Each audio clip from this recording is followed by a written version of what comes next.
Wait, is that a filter on? Because my hair looks more grey than usual. Give Shirley something. And she was just on her way in. I don't inside, but it's not a very big backyard before I had a chance to look at anything. So, I'm here to do a service today and to let all of you know about something that I didn't know about when fostering greyhound. Also, is there a filter on? Because my hair looks more grey than usual. Don't know what's happening there.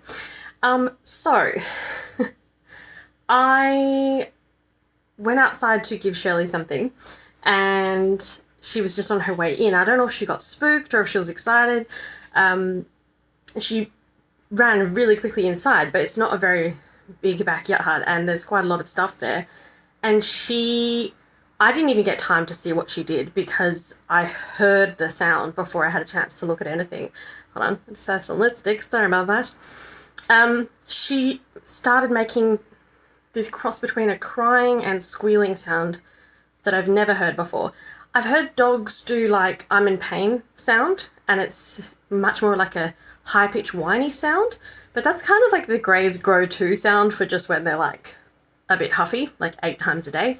So this was like, I don't even know how to explain it. It was like, I'm not going to do it because the pitch will probably be very annoying on video. But anyway, so I heard the sound and I'm like, oh my God, like they've got such thin skin. She's cut herself. She's impaled herself on a rusty nail. Shit. And she was holding her paw up like this, didn't want to put it on the ground. So I got her inside and calmed her down. I could tell that it was partly panic, partly shock. But, you know, that happens when you have seriously injured yourself as well. So I went into, like, emergency mode. And I got a paper towel to just put around her. Because she's black, it's kind of hard to tell when black dogs are bleeding if it's not, like, dripping on the floor. So I got a paper towel just to go over her leg and her foot to see if there was any blood or if anything came off, like a bee or anything like that. There was nothing.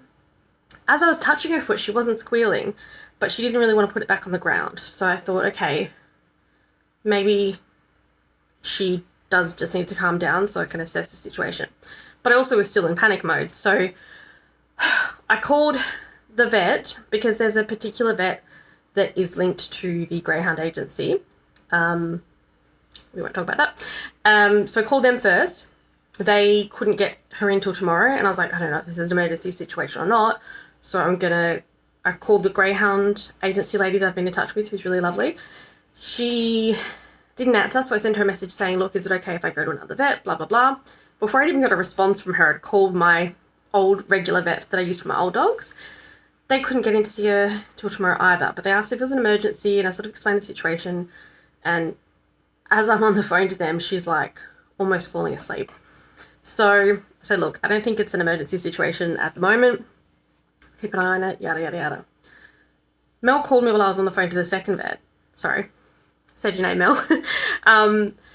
I called her back and she said, no, I said to her, the way I would explain it is like the dog equivalent of a human stubbing their toe.